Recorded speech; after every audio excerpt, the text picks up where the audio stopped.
Hello বন্ধুরা,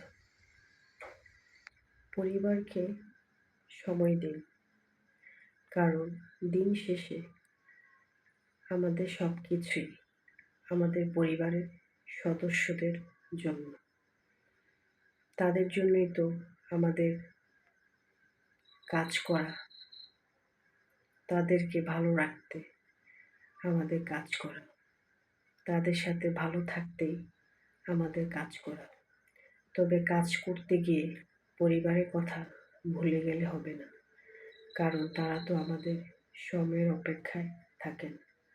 তাই তাদের প্রতি সহনশীল আচরণ করুন, তাদের সাথে সময় কাটান, তাদের সাথে ভ্রমণ করুন এবং নিজের সাথে বেশি বেশি জড়ান। আপনার পরিবার দিন শেষে আপনার পাশে থাকবে,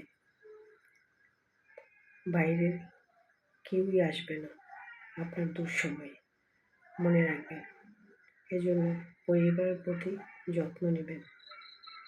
যেখানে থাকেন ভালো থাকবেন। আল্লাহ হাফেজ।